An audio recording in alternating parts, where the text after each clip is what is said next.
Okay, तो next question देखो। अब नेक्स्ट क्वेश्चन इसकी जो फ्यूचर वैल्यू हम कैसे कैलकुलेट करते हैं, तो देखो जो एन्युटी ड्यू है उसके अंदर एक पीरियड के लिए जो पैसा है वो ज्यादा टाइम के लिए रहता है। जैसे आप मंथ के स्टार्टिंग में अगर पेमेंट कर रहे हो तो ऑर्डिनरी एन्युटी के मुकाबले ज्यादा टाइम के लिए आपने पैसा जो है वो इन्वेस्ट किया हुआ है। जैसे अगर आप बॉन्ड में इन्वेस्टमेंट करोगे, आप पीरियड के स्टार्टिंग में कर रहे हो और एक पीरियड के एंड में कर रहे हो, तो आपका पैसा जो है वो ज्यादा टाइम के लिए इन्वेस्टेड रहेगा। इसीलिए फॉर्मूले के अंदर सिर्फ और सिर्फ एक इंटरेस्ट का एलिमेंट जो है वो हम ऐड कर देते हैं, बाकी सब चीजें यहाँ पर सेम है। ठीक है, तो अगर आपको एन्युटी ड्यू की फ्यूचर वैल्यू कैलकुलेट करनी है तो उसका फॉर्मूला क्या है, सी 1+i⁻n divided by I 1+i। ठीक है, तो यहाँ पर सी डिनोट कर रहा है कैश फ्लो पीरियड को, आई डिनोट कर रहा है इंटरेस्ट रेट को, और एन डिनोट कर रहा है नंबर ऑफ पेमेंट्स को। अब इससे रिलेटेड यहाँ पर क्वेश्चन को देखते हैं।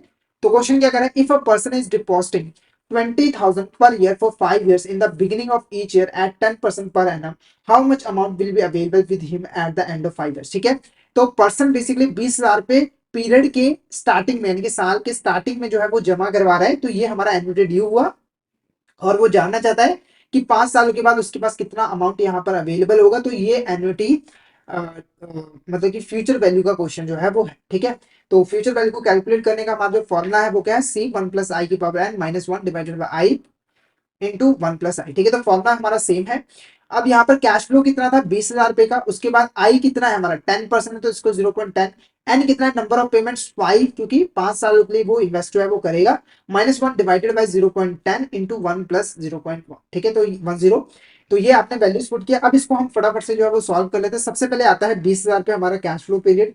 उसके बाद यहाँ पर जो वैल्यू आई 1.1 की पावर हमारी 5 -1 डिवाइडेड बाय 0.10 इंटू 1+1+0 यानी कि 1.1। ठीक है, तो अब इसको अगर हम सॉल्व करें तो 1.1 इंटू 2 3 4 5, तो ये आ गया। अगर इसकी फिफ्थ पावर की बात करें तो ये आ गया 1.61। ये आ गया हमारा 1.61।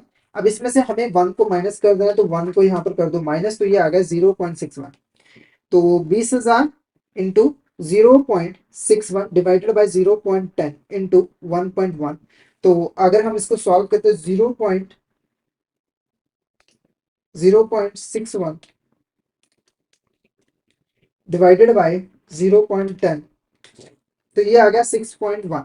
ठीक है, ये इसकी वैल्यू जो आ गई वो आ गई 6.1। तो 20,000 इंटू 6.1 इंटू 1.1 तो हमारे पास ऑलरेडी है। ठीक है, अब इसे हमें सिर्फ मल्टीप्लाई करना है, तो 20,000 को पहले 6.1 के साथ मल्टीप्लाई कर दो, फिर 1.1 के साथ मल्टीप्लाई कर दो, तो यहाँ पर आपका 1,34,200 रुपये जो है वो आ जाएगा। ठीक है, तो हमारी जो फ्यूचर वैल्यू है, हमारी जो फ्यूचर वैल्यू है वो बेसिकली यहाँ पर क्या होगी, 1,34,200 है। तो ऑप्शन भी हमारे यहाँ पर करेक्ट आंसर है। ऑप्शन भी हमारे यहाँ पर करेक्ट आंसर जो है वो रहेगा। तो इस तरीके से आप आसानी से एन्युटी ड्यू की फ्यूचर वैल्यू जो है वो कैलकुलेट कर सकते हो। अब नेक्स्ट क्वेश्चन की बात करते हैं। नेक्स्ट क्वेश्चन की बात करते हैं, if a person is depositing 1,000 per year for 18 years in the beginning of each year at 5% per annum, how much amount will be available with him at the end of 18 years. ठीक है, तो एक person यहाँ पर 1,000 रुपए 18 सालों के लिए हर साल के स्टार्टिंग में जो है वो जमा करवा रहा है, और 5% का उसे इंटरेस्ट रेट मिल रहा है, और वो जानना चाहता है कि 18 साल के बाद उसके पास कितना फंड्स अवेलेबल होगा। तो ये हमारा फ्यूचर वैल्यू का क्वेश्चन है। तो फॉर्मुला हमारा सेम रहेगा। कैश फ्लो हमारा 1,000 रुपए यहाँ पर जमा करवाया जा रहा है, तो 1.005, क्योंकि इंटरेस्ट रेट हमारा 5% है। नंबर ऑफ पेमेंट्स कितने, 18 साल में एक पेमेंट हो रही है, -1 डिवाइडेड बाय 1.05। ठीक है, 1.055, ये सीधा यहाँ पर वैल्यू जो है वो पुट कर दिया। ओके, तो यहाँ पर 1.05 नहीं आएगा, यहाँ पर 0.05 आएगा, 0.05। ठीक है, ओके, तो अब इसको हम यहाँ पर सॉल्व कर लेते हैं। तो यहाँ पर सबसे पहले देखो कैश फ्लो हमारा कितना है, कैश फ्लो है 1,000 रुपए का। ठीक है, उसके बाद 1+1.05, इसको हम एज इट इज जो है लिख लेते हैं। तो 1.05 की पावर 18 -1 डिवाइडेड बाई 0.05 इंटू हमारा 1.05। ठीक है, ओके, तो यहाँ तक आपको क्लियर है। अब इसकी बस 18 पावर हमें सॉल्व कर लेने हैं, तो यहाँ पर 1.05 इंटू 2 3, फिर इंटू 2 3 4 5 6, तो ये आ गया 2.40, 2.40। तो इसकी वैल्यू हमने कैलकुलेट कर ली 2.40। अब इसमें से 1 को माइनस कर दो, तो ये आ गया 1.40।